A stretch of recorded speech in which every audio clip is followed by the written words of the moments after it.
Okay, can we start now? Yes, please begin. Okay. They live closest to the land. They are the one who feel mercury contamination firsthand, but they have huge potential as a guardian. Let me introduce you to Dayak people from Kalimantan. Therefore, we as Group 10 of Planetary Health Alliance would like to introduce you Mozina, moringa seeds and zeolite net-based mercury filtration through indigenous empowerment of the Dayak people in the Kapuas River, Kalimantan, Indonesia. Next slide. We are focusing on Kapuas River in central Kalimantan, where Dayak communities live. They rely on this river not only for water and food, but also for cultural identity and also traditions. However, this river is currently facing a planetary health challenge. There is severe mercury contamination in the water, primarily caused by artisanal and small-scale gold mining, or ASGM.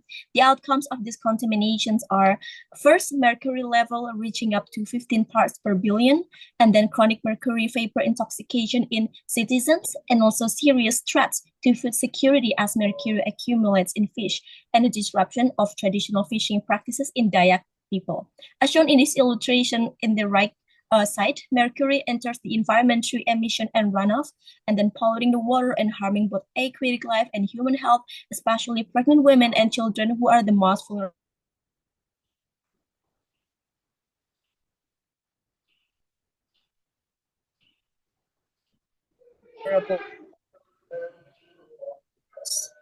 But the problem doesn't stop at contamination. There are multiple complications that make it difficult to address this issue effectively. First, toxic amalgam burning releases mercury vapor directly into the air.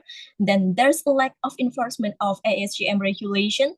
And then many existing mercury-free technologies are too expensive or inaccessible for small-scale miners. And then indigenous communities are often excluded from the conversation. And then this issue is worsened by the involvement of organized crime in the mercury and gold trade. And lastly, current remediation methods are either ineffective or not sustainable in the long term. These complications raise an urgent question. What scalable, sustainable, and inclusive strategies can reduce mercury pollution from ASGM while also protecting indigenous health, culture, and ecosystem? Next slide. Okay. Hence why we present to you Mozina, a net-based filtration system that integrates biodegradable materials and natural absorbents. Mozina is designed to be installed indirectly in the flow of contaminated water bodies, such as rivers, to filter mercury and other pollutants in real time. The system is built with three functional layers. First, the outer layer acts as a physical barrier to trap larger debris, and then the middle layer contains biodegradable pouches filled with the powdered moringa seeds, and then the inner layer holds a mixture of activated charcoal and also zeolite. And the materials, moringa seeds and zeolite, which can bind to heavy metal ions without giving any toxic impact and effectively reduce mercury levels in the water up to 99%. And then to prevent secondary contamination material 2 times per month, and we'll be doing bioremediation to remove the mercury. Next. Okay, so here we have a video here of the of how mercury seed actually can remove the mercury contamination or other metal materials from the water, as you see in this video.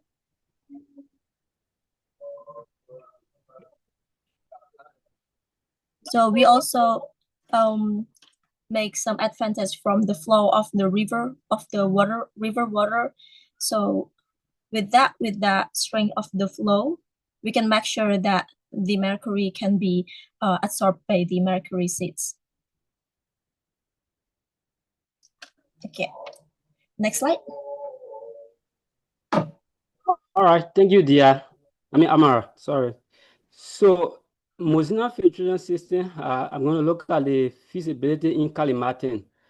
As you can see on the slide, Mozina is highly feasible for implementation in Kalimantan due to the cost effectiveness and the availability of raw materials and the alignment with the culture of the citizen there.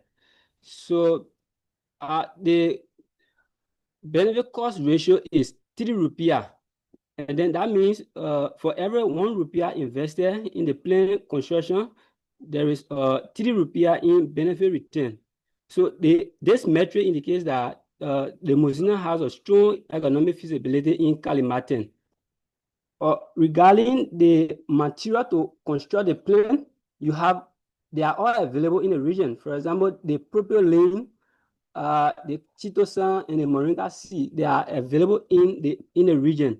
So now you will find out that the Dayak communities, they highly rely on this material for other purposes, that is improving their livelihood.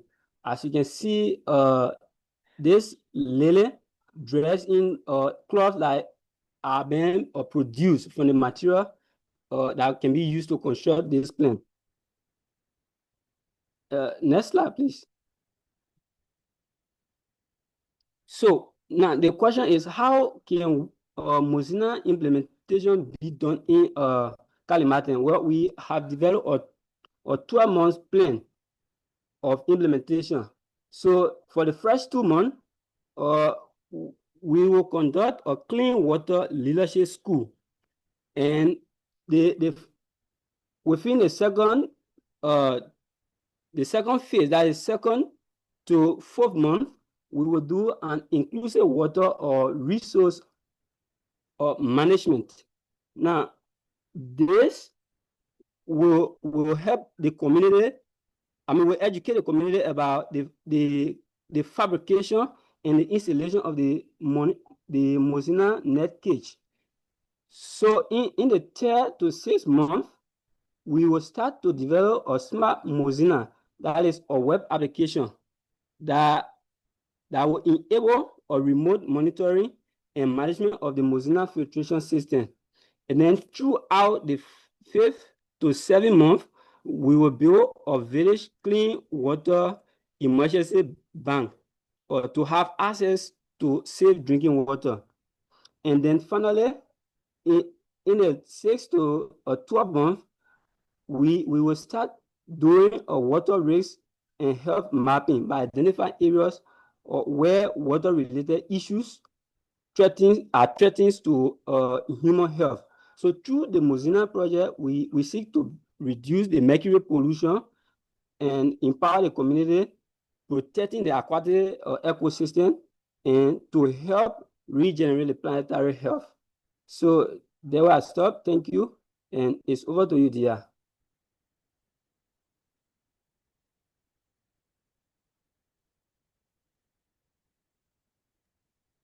Excuse me, Dua, I believe you are muted.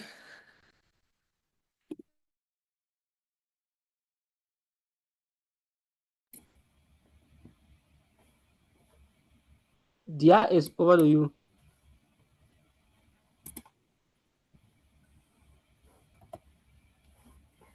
So regarding the global adaptability of Mozina filtration system, we can say that Mozina is a completely adaptable solutions, as there will be, we can use different components instead of the moringa seeds that have the same characteristics and properties of Mozina.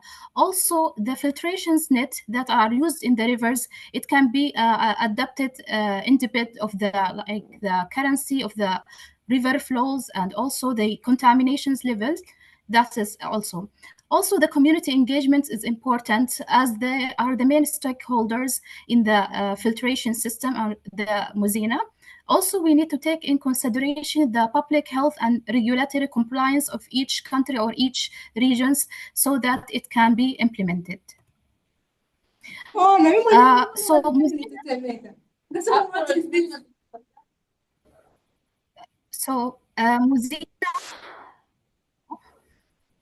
Muzina solution, we can say it is a transdisciplinary approach, and it is powered by pentahelix approach.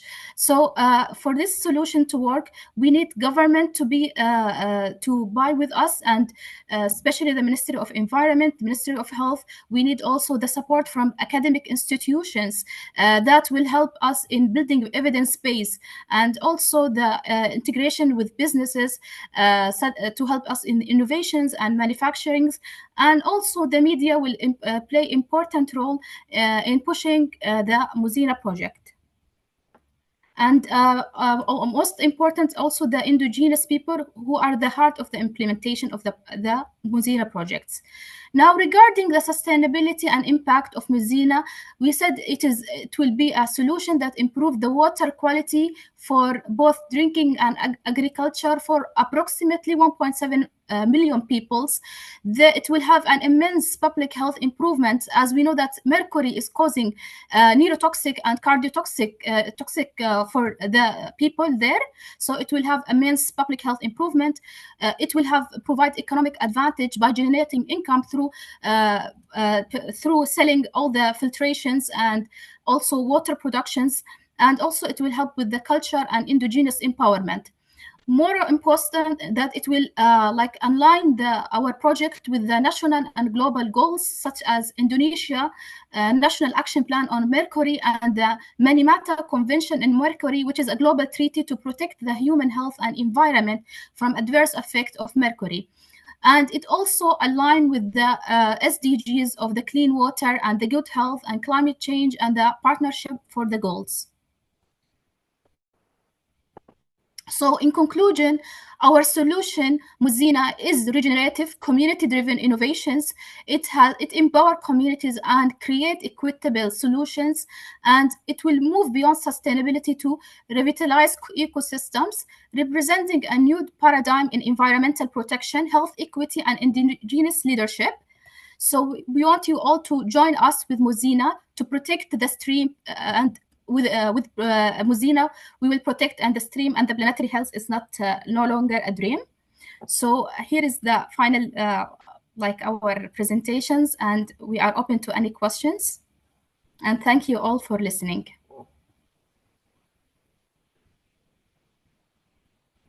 Thank you, Team 10. We have 3 minutes left for questions, if anyone has any.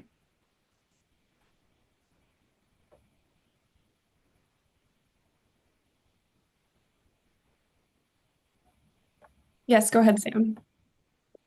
So I have a question just about the kind of origins of Muzina and where the idea came from. You talk about a cost-benefit analysis. It sounds like it already has been done, which makes it sound like the technology has already been developed. So who developed this technology, and what is the role of the team here as it relates to whoever it was that actually developed the technology and has already started the work?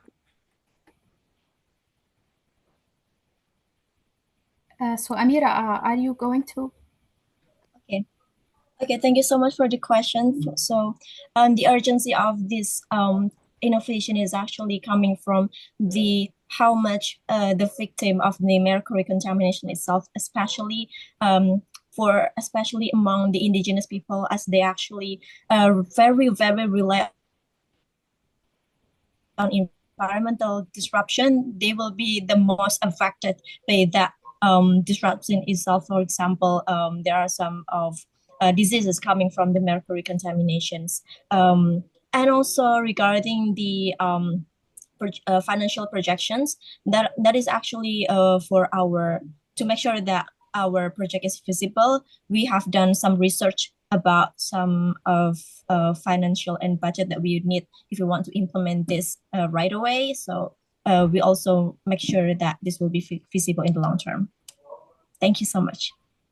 Sorry, just to clarify, I guess what I was asking is who developed, it sounds like you were answering the question of who would benefit from this technology. I'm asking who developed this technology, where did this idea come from, and who actually developed the process with the moringa seeds and the clay and the chitosan and all of that?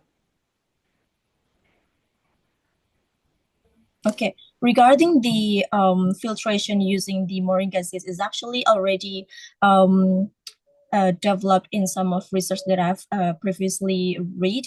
For example, research by Zhou and Yang et al. About removal of mercury from wastewater from the moringa seeds, and also we also compare it with the how zeolite, based on research, can make sure that the removal of the metal materials in the water can be done. And also we as a team discussed about how if we make sure that the wastewater filtration will be more effective if we also compile two materials of them. Thank you. Thank you. And Melvin, go ahead. Thank you so much for your presentation. I just want some clarity on how you are intending to have a long-term maintenance, especially when you're talking about community capacity building. How will you ensure this happens? And more clarity on the mercury recovery and also disposal process, because I've seen the video you've shared, but I think it's crucial to look into also the prevention of the secondary pollution, especially when dealing with the lake ecosystem. Thank you. Okay, maybe I will answer for the first question, and then maybe if Dua or Ezekiel wanted to add more. Yeah.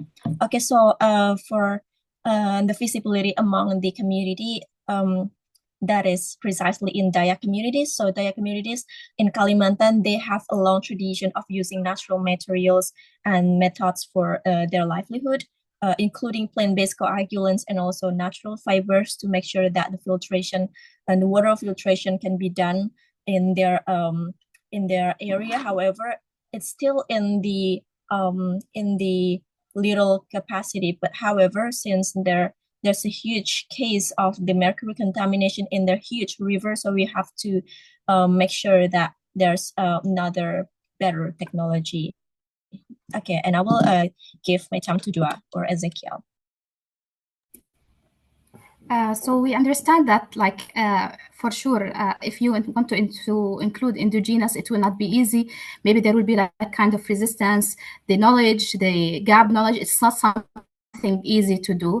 That's why we have to bring, like, really have somebody there to monitor everything and to be part from the community. So we want to empower them and have like ambassadorship program there where they will be like able to see all the flow and also train them to maintain the system, the filtrations. So they should, like, it's a whole ecosystem. They will be learn how to do how to maintain it, and them to, like, they will, like, and if there is any issue, they will be using this to monitor the system and everything. So this is what exactly we are looking. We want that the community to be really accountable for this thing and to work when it is as possible. That's what our, like, imagination for Mozina. So that's, we don't want a lot of private or a lot of people, and also for sure it should be like supported by government, by media. These all things will be helpful if we are looking for the pentahelix something. We need also academic institution. Maybe they will design for us something. This maybe working in different material. We are suggesting the moringa because it's available there, but in different regions, each region, it can be different materials. So it's not just about the moringa, but we choose that because that is the most widely available material in Indonesia in that particular. But there is another, we have searched a lot of materials which are available and that they are using in, like, water purifications, but we came with what is feasible and what is implementable there. Thank you. I'm not sure if that what answers your questions, but if you Thank you. We are running a little over, so I think we will move on now to Team 11. Okay.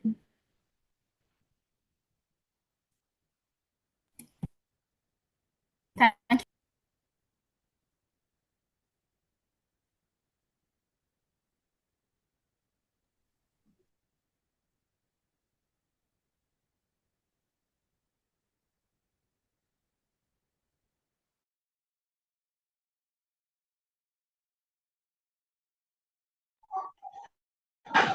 Okay.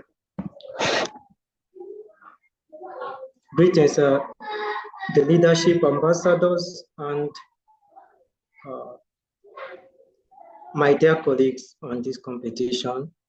We are Team 11, and our theme for this presentation is Global Blueprint for Community-Led Waterways Regeneration, Scaling Indigenous Knowledge and Circular System from Imo State, Nigeria to Global System worldwide. We are not just presenting a project, we are unveiling a global blueprint for waterway regeneration. This initiative starts in Imo State, Nigeria, but it is designed to scale and transform ecosystems around the world. This project is about more than just rivers. It is about restoring health, dignity, and hope, one community at a time. Slide 2. In our slide 2, we have waterway degeneration in global crisis. So why is this important? Imagine waking up every day without sources to clean water for drinking, bathing, or farming. This is the harsh reality in Imo State, Nigeria, where oil spills and waste have contaminated the rivers. However, this issue is not limited to Imo State. It is also occurring in places like the Amazon, the Ghanaians, and the Flint in Michigan. Water pollution is a global crisis that impacts millions of people, but it also represents an opportunity for regeneration. By focusing on the communities most affected and combining ancestral knowledge with modern practices, we can heal ecosystem and empower people to lead this change. On our slide 3, vision and solution. How do we address this crisis? Our vision is straightforward: to create clean water, healthy land, and empower communities, all designed by the people who live there. We focus on restoring ecosystem using native plants that filter toxins and incorporate biogas made from local agricultural waste to enhance soil quality. We prioritize indigenous knowledge and leadership in our approach, as these communities have a deep understanding of their land than anyone else. Additionally, we convert waste into local resources, which reduces pollution and generates income. Our approach is modular and open source, making it adaptable and scalable across different cultures and continents and ecosystems. On our slide 4, Paspolum Veginantum and Bioca. Then, so how do we bring this vision to life? It starts with nature. Imagine grass so tough, it thrives in salty, oil-polluted soil. Paspolum Veginantum doesn't just survive, it helps heal. Its roots dig deep, pulling toxins from the ground, restoring life where nothing else grows. Now, pair that with Bioca, charcoal made from farm waste. It holds onto pollutants like a sponge, enriches the soil, and boosts the microbes that break down oil and chemicals. Together, they are a nature-based dream team.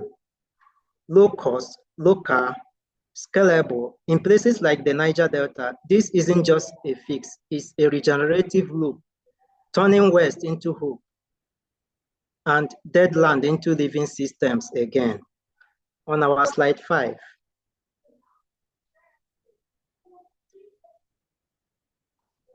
Phytoremediation process timeline. Here is our timeline. In just 3 months, this system starts to heal the soil. Within 3 years, it transforms barren land into thriving ecosystems. On our slide 6. Alignment with teams. This vision addresses not only environmental issues, but also aligns with global goals of regeneration, transition, and inclusion. It is regenerative. We focus on healing ecosystems rather than just cleaning them. It is transitional. We move away from extractive and harmful practices towards circular and restorative cycles. It is inclusive.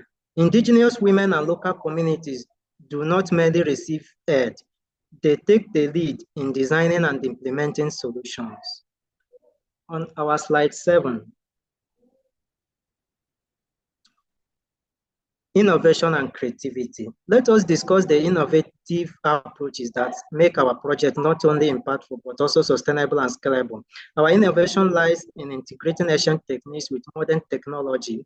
For example, we use phytoremediation, employing native grasses such as paspalum to clean the soil, along with biochar to dosify the carbon. To ensure transparency, we track our progress using blockchain technology. Additionally, solar power filters and mobile clinics address the immediate health impacts of water pollution. We also utilize digital storytelling platforms to give communities a voice, enabling them to share their experiences and inspire action. On our slide 8, feasibility and implementation plan. This isn't a dream, it's doable. Our approach is rooted in what communities already know and need. It's powered by nature, using grass and biochar instead of chemicals. It's guided by indigenous leadership with hands and voice from the ground up. And to make it work at scale, we have built in transparency, real-time monitoring through blockchain. It's low cost, locally driven, and ready to grow. On our slide 9, our implementation process and plan. How do we budget and schedule this effort? We have established a clear and realistic timeline with each phase specifically designed to mitigate risk and ensure success. In phase 1, we will invest in community engagement to build trust and promote a sense of ownership. Phase 2, we focus on restoration using locally adopted plants in sustainable practices. Finally, phase 3 will ensure ongoing monitoring through blockchain technology. Every dollar we spend thoughtfully to minimize both community impact and ecological regeneration. On our slide 11, impact and scalability. This plan will have a significant measurable impact. The measurable outcome includes a reduction of up to 40% in waterborne diseases, the sequestering of over 10 tons of carbon dioxide through mangrove restoration, and the development of stronger, healthier communities. However, what is most important is the capability of this approach. This model can be adapted to other ecosystems from the Amazon to the Mississippi River. It is not just a solution for one community. It serves as a blueprint for regenerating water systems worldwide. On our slide 12, transdisciplinary collaboration. Regenerative ecosystem requires collaboration. This project succeeds because it is founded on transdisciplinary teamwork, bringing together experts in ecology, health, social sciences, and engineering to develop comprehensive solutions. Additionally, we prioritize local knowledge as a critical component, ensuring that our approaches are culturally appropriate and environmentally effective. On our slide 13. In conclusion, let's take a moment to reflect on the broader impact and future we are creating together. What we have discussed today is more than just a river restoration project. It's movement. It serves as a blueprint for regenerative ecosystem and empowering communities. This approach not only restores rivers, but also restores dignity. What we initiate in Imo State has the potential to inspire a global wave of ecological and cultural healing. Thank you for your time and attention. We are excited to bring this vision to life, and with your support, we can regenerate an entire community as well as their water systems. We would love to answer any question you may have. Thank you.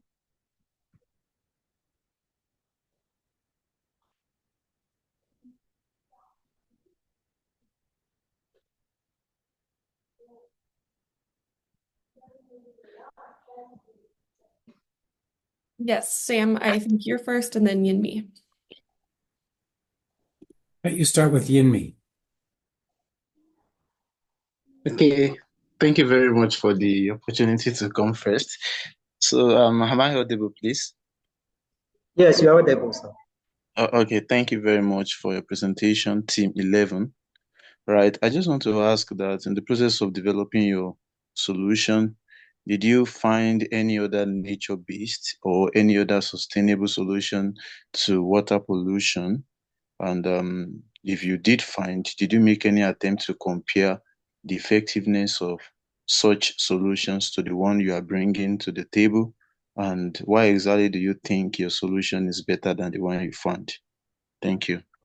Yes, thank you very much, sir, for your question. Yes, our focus is on Plasmodium vaginatum, or popularly known as seashore plasmodium. This plant has the capability to absorb. We have a practical experiment we did. It's also an example. Maybe if needed, we can share our local experiment here. So we believe that during our researches, we discovered that this plant stands out and is willing to serve in the Imo State region, Niger Delta, and globally.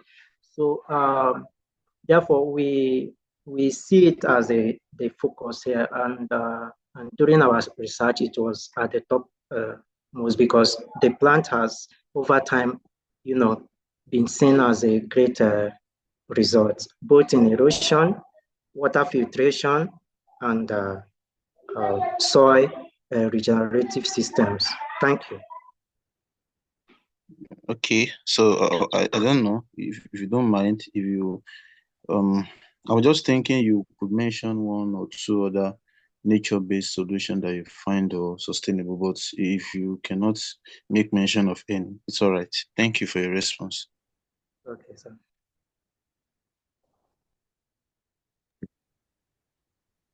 So I guess my question, and thank you for the presentation. I'm trying to contextualize this work in the larger field of phytoremediation. I mean, people have been doing phytoremediation for decades, and so I'm trying to understand what is sort of innovative and unique about this particular approach, and what it is that your team is bringing to this. I understand this one particular plant is a focus, and the use of biochar, but again, biochar has been used in many instances. And I'm also curious whether you've reviewed the experience that other people have had with phytoremediation and the use of biochar, and sort of thought about how what you're doing would be similar or different from what's been done in other instances, and why you think it would be successful. So it's similar to the question Yinmi asked.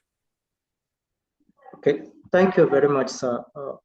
On your question about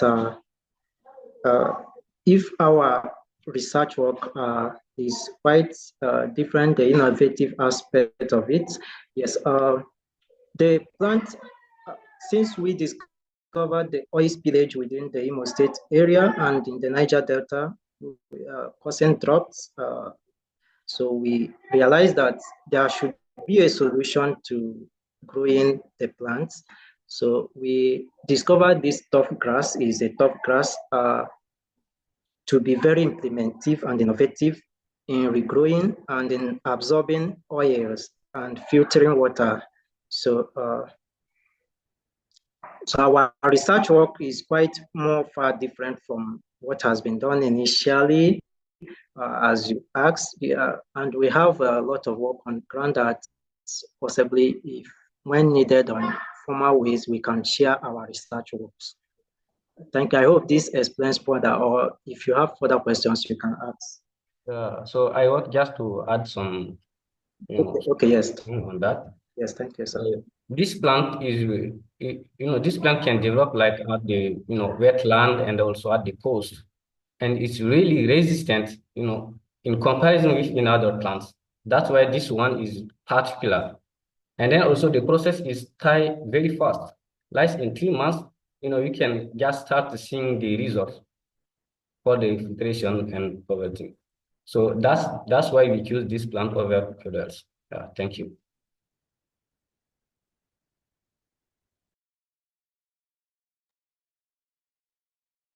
One more really quick question if nobody else has a question, but it sounds like you're using one plant and you're imagining using it all over rivers and coastal areas quite extensively, and you said it grows very fast. And so presumably there are very large ecological consequences to suddenly expanding the range of this plant throughout the wetlands areas, and presumably it creates habitat for other things. And is there any kind of an ecological assessment of the impact of this intervention?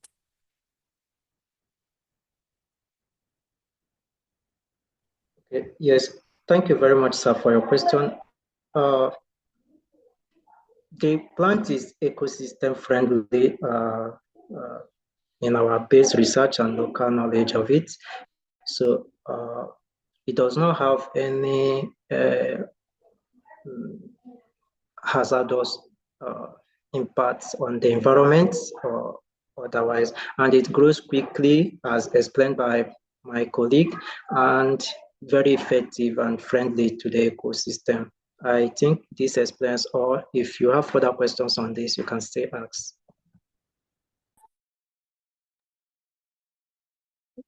Thank you, Team 11. We will now move to our third finalist team, Team 14.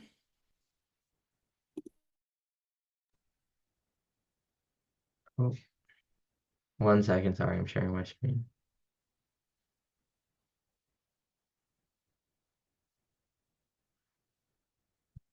All right. Hello, everyone. I'm really glad to be here with you all today. My name is Anand Mukherjee, and I'm a 9th grade student from Westwood, Massachusetts in the United States.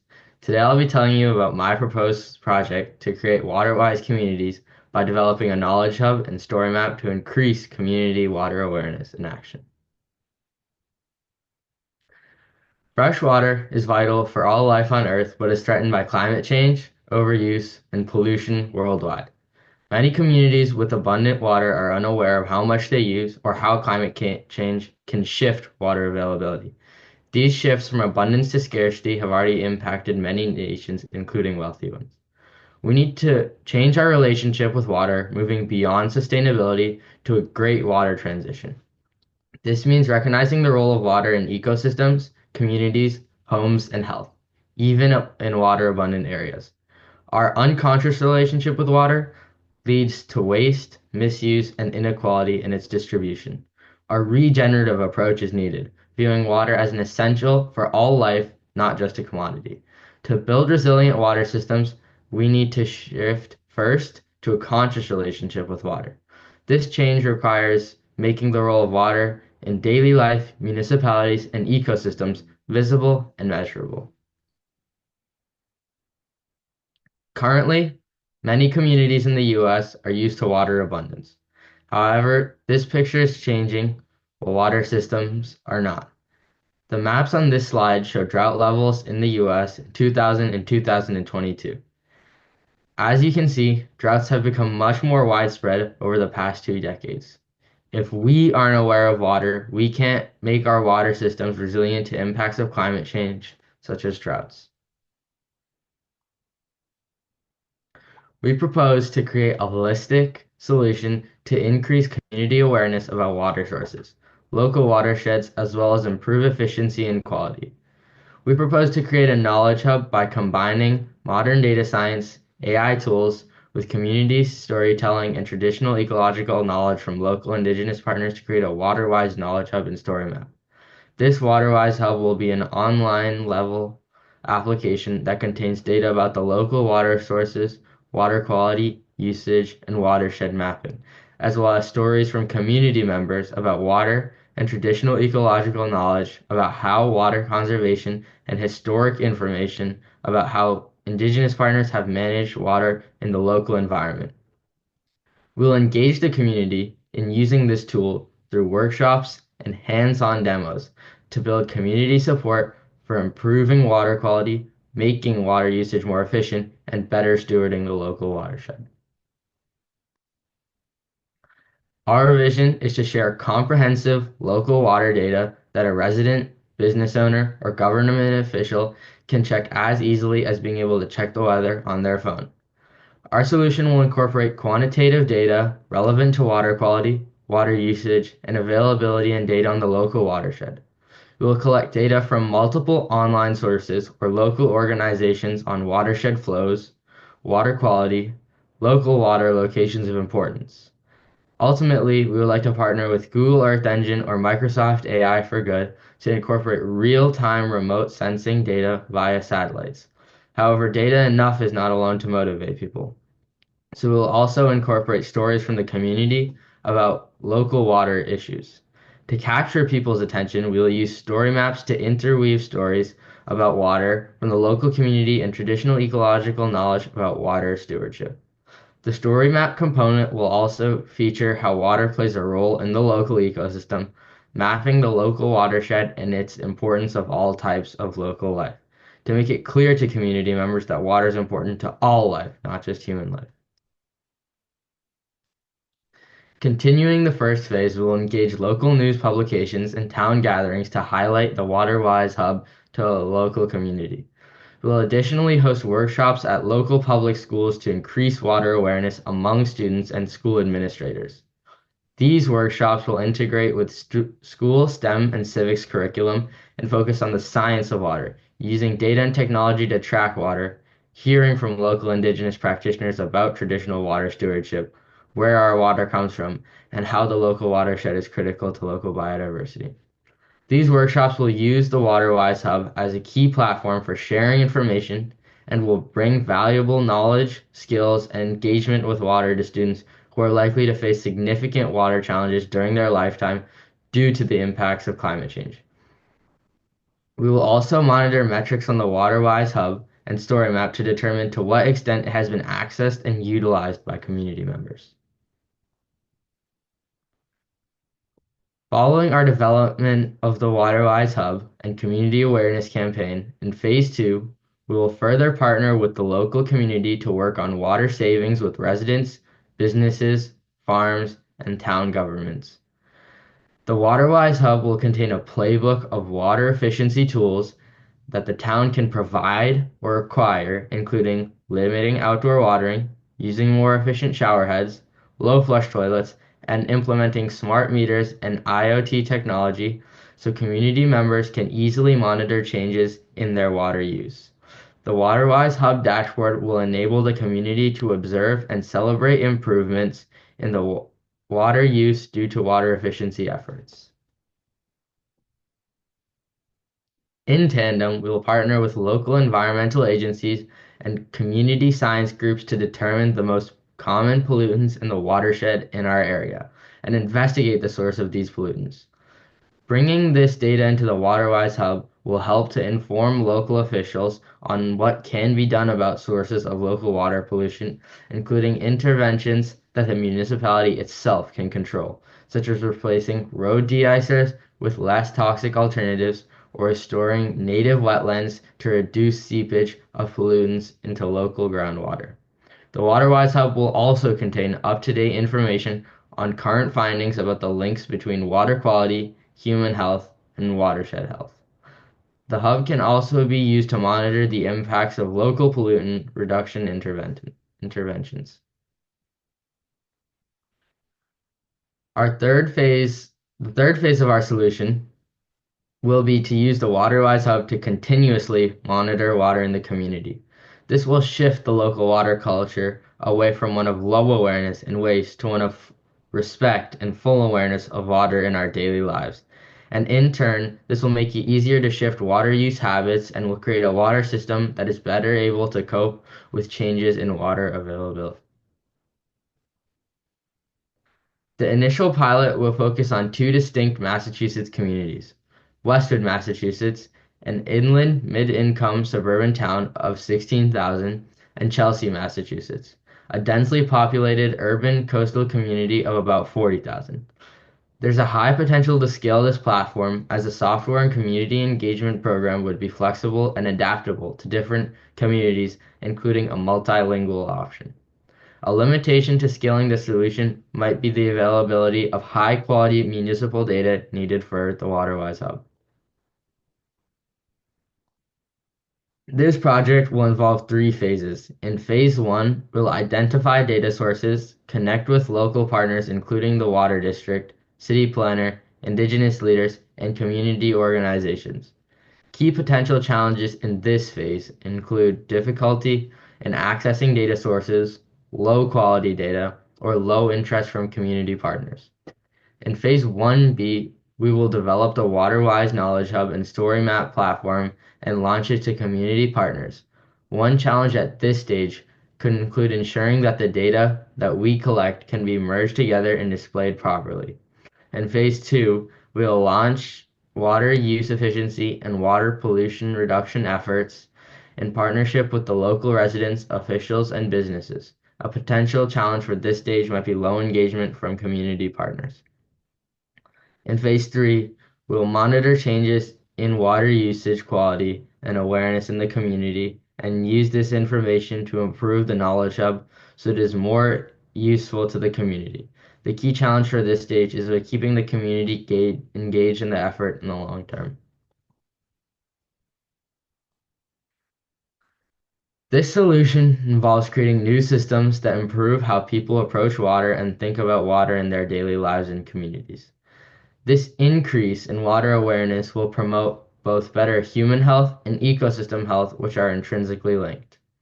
Our proposed solution aligns well with the Great Transition because it will promote the creation of a new water culture at the local level. Currently, in many water-abundant communities, we are not aware at all of our water usage, its environmental impacts, our water future, Our solution can help to change this to create a water-wise culture. Diversity and inclusion are an important part of our solution. In developing the WaterWise Hub story map, we'll include stories and voices from across the community of all backgrounds and ages. We'll also place significant focus on incorporating traditional ecological knowledge from our local Indigenous partners about stewarding our watershed. The WaterWise Hub will be a system that is adaptable and scalable to a variety of communities and contexts. In conclusion, the WaterWise Knowledge Hub has the potential to be a highly impactful solution.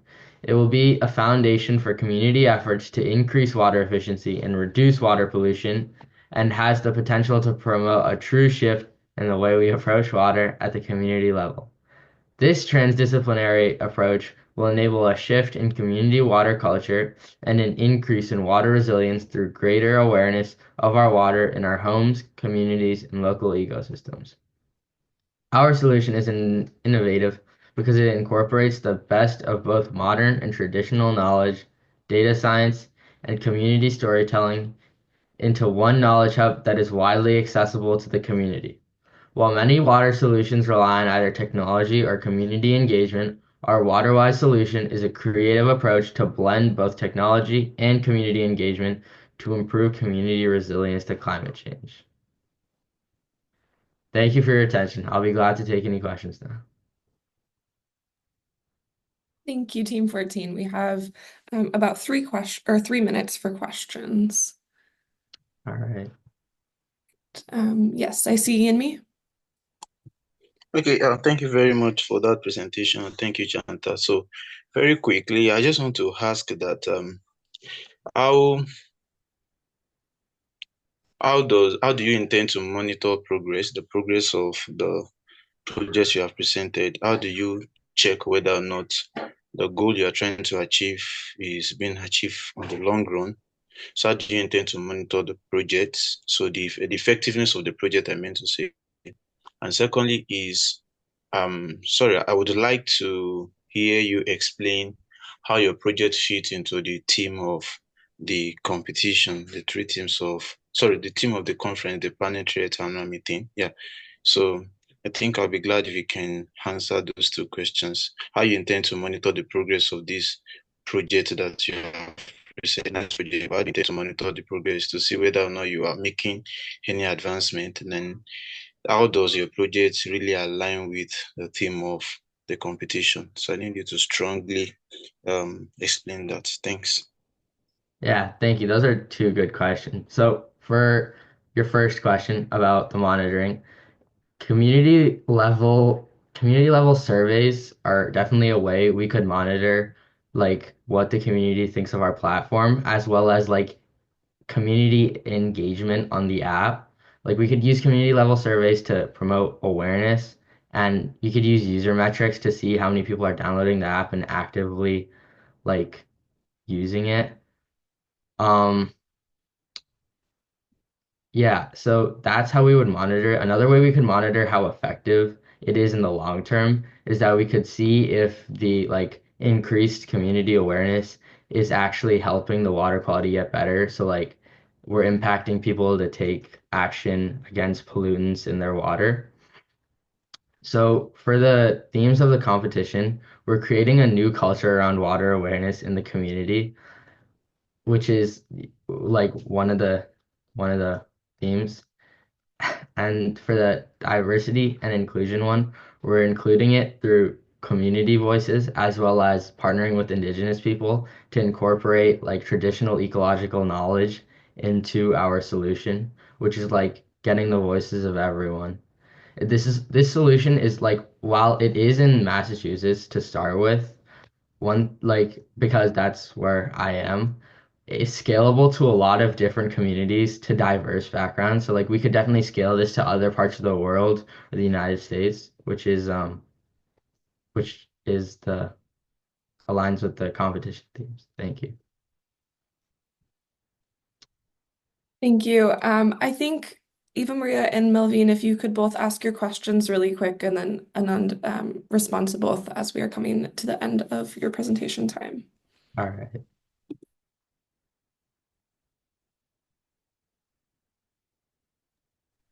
Yeah.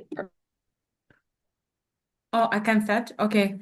So I just wanted to ask, how will you ensure that low and middle income countries, for example, who are really disconnected from connectivity issues as far as technology is concerned, such as the elderly or maybe non-English speaking people, so that it can ensure access and the benefit from this waterways hub? How are you going to evaluate this during your project idea or phase? Thank you. Thank you. That's a great question. So like to address challenges with these, the WaterWise Hub we can offer like multiple access points. In addition to the app and dashboard, we can provide printed materials and community events to like places that don't have access to the environment, and information through like local channels such as like public libraries and schools, which is why I included that. So it's like schools are a place where a lot of children go. And if we educate them, we're educating the growing community. So like when they grow up, they can make an impact, but they can also make an impact even as a child.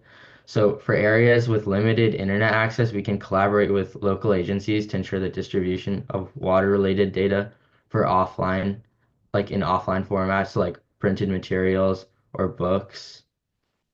We could also have like like we in my presentation there's a multilingual feature which I feel like could like address, or the app could be provided to other countries.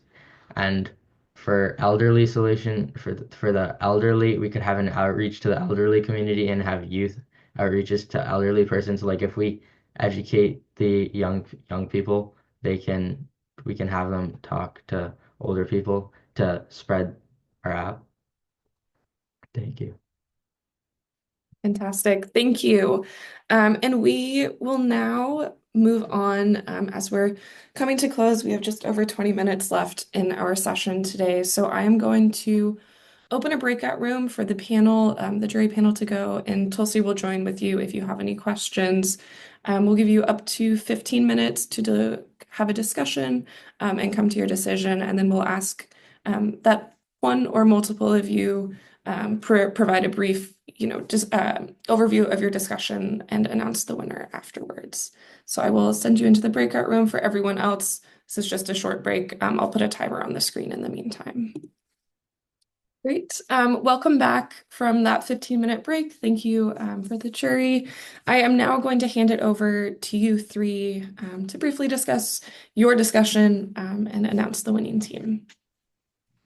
Great. Well, I think I've been asked to give just a few general impressions, and then Melvine's going to announce our winner.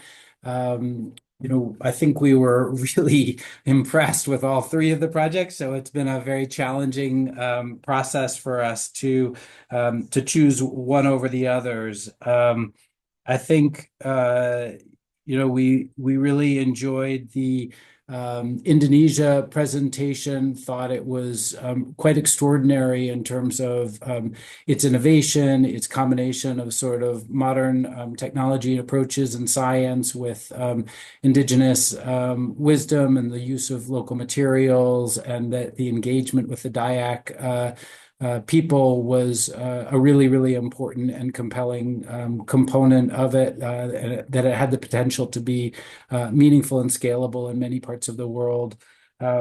We found the Nigeria project really interesting and exciting, that the use of phytoremediation and the sort of discovery of a plant that's particularly effective in the region for that, coupled with the biochar, seemed like a really exciting innovation that could be impactful, certainly in the region, if not more broadly.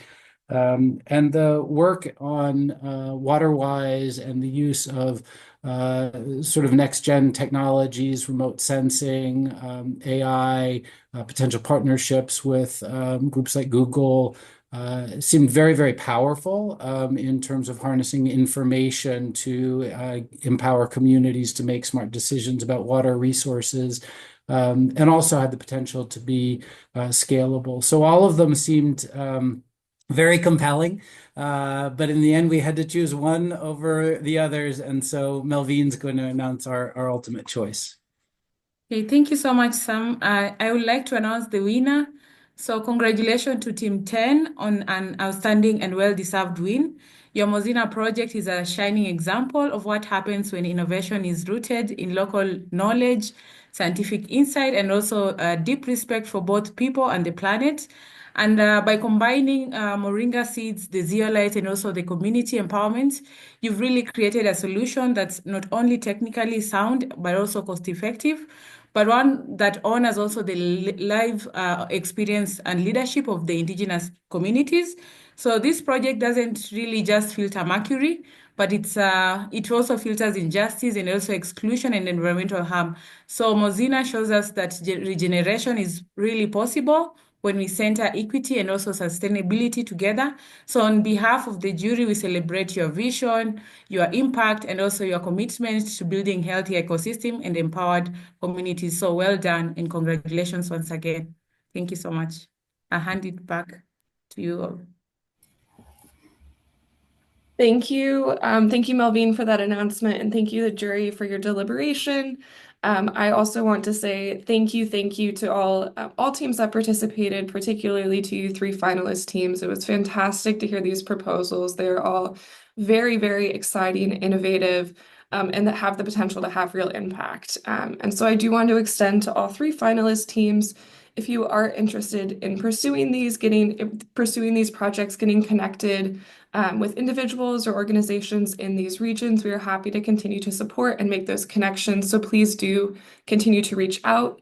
I will be in contact with all three finalist teams as we have kind of certificates of participation and achievements for participating in this challenge for the three of you. And then, of course, for Team 10, we will be in touch further regarding potential logistics and things with the three of you. But again, thank you again so much for your participation in this challenge. And we hope you all have a great rest of your day and a great rest of your week. Bye, everybody. Congratulations. Thank you very Thank much. you. Thank you very much. Bye. Congratulations again.